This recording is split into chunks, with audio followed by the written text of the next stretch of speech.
pemerintahan darurat COVID Indonesia. Prof. Muftial terkait dengan pembangunan jalan desa sejahtera begitu ya. Ya. Nah, ini bagaimana sih programnya nantinya akan dijalankan di seluruh desa kabupaten Banten kah atau bagaimana? Oke.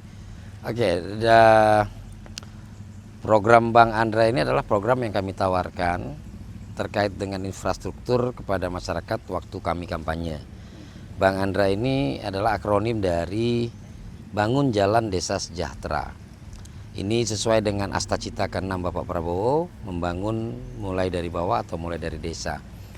Jadi ini adalah dalam rangka untuk membangun konektivitas ya di Provinsi Banten.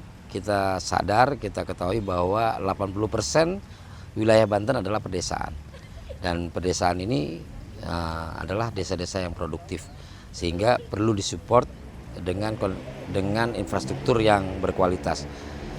Nah, program Bang Andra ini akan menyasar jalan-jalan desa, jalan-jalan poros desa dalam menunjang aktivitas masyarakat supaya lebih produktif dan kemudian menuju arah sejahtera. Ya, Bang Andra, ini kan jalan desa ini kewenangannya desa, bahkan ada Betul. juga kewenangannya kota dan kabupaten gitu. Betul. Nah, ini bagaimana cara gubernur sendiri Ya. mengambil alih ini?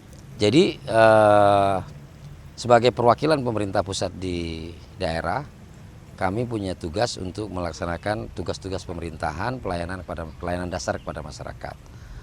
Nah, ada beberapa pola dan kemudian regulasi yang telah kami siapkan. Pertama adalah terkait dengan pergub konektivitas. Jadi pergub konektivitas, bagaimana membangun konektivitas terkait dengan infrastruktur, terkait dengan pendidikan, terkait dengan pertanian, terkait dengan kesehatan dan sebagainya. Dan kemudian nanti akan diperkuat di RPJMD. Rencananya akan dimulai di desa mana, kabupaten mana, kota mana? Ada beberapa desa yang setelah saya kunjungi dan memang kondisi jalannya perlu ditangani, dan insya Allah dalam waktu dekat akan segera dimulai. Bisa disebut sedikit? Ya nanti nanti kita sebut ya. Oke, siap.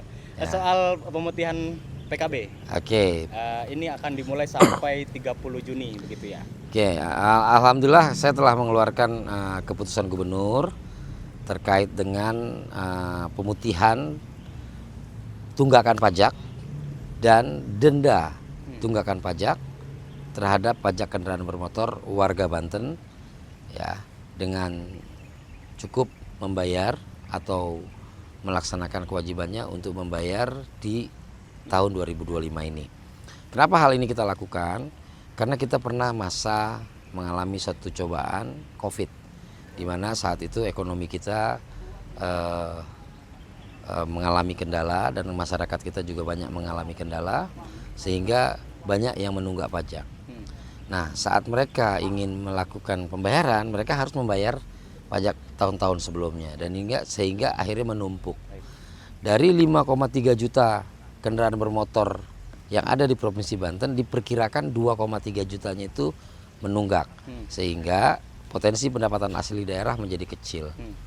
Nah, saya bersama dengan Pak Wakil Gubernur mengeluarkan kebijakan untuk menghapus tunggakannya dan dendanya, sehingga sampai dengan hari ini sejak diberlakukan sudah hampir 300.000 kendaraan bermotor yang mengikuti proses pemutihan ini, dan kami akan evaluasi apakah waktunya akan diperpanjang, tapi sementara ini kami akan melakukan evaluasi dulu. Dimulai dari 10 April sampai saat ini. Sudah berapa PAD yang didapatkan? Yang pasti ada peningkatan ya, tapi target kami sebenarnya bukan kepada peningkatannya, tapi target kami adalah kepada pemutihannya atau cleansing datanya, sehingga potensi pendapatan asli daerah kita untuk tahun 2026 itu bisa lebih presisi kita menganggarkannya nanti. Lebih bertubuh begitu ya? Ya, lebih presisi. Jadi anggaran itu akan lebih realistis gitu. Siap. Tentuannya. Oke. Terakhir Pak Gubernur, Banten kan udah mengeluarkan larangan buat sekolah menyelenggarakan studi tour keluar. Ya. Kemudian soal study tour, kemudian program-program yang dijalankan ini tidak beda jauh lah dengan Jawa Barat begitu. militer.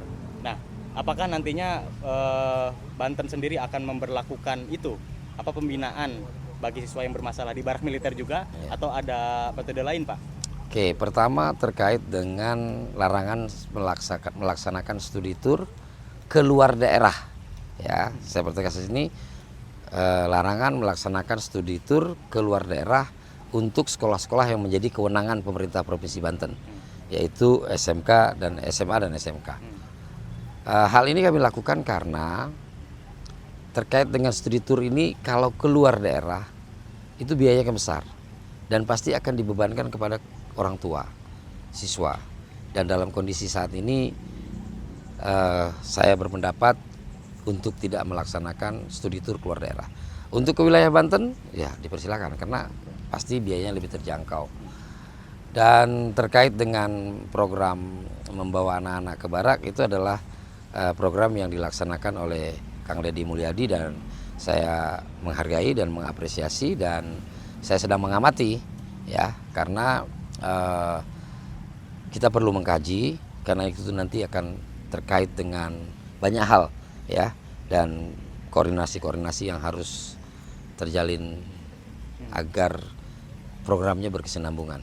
Tapi apa yang dilakukan Kang Deddy menurut saya adalah sesuatu yang sebuah terobosan, dan kami akan bersama-sama nanti mengkaji. Jadi kita berterima kasih Kang Deddy. Kang Deddy nanti bagaimana hasilnya kita akan, kalau perlu kita konsultasi sama beliau. Siap. Ya, kasih. Siap. Makasih banyak.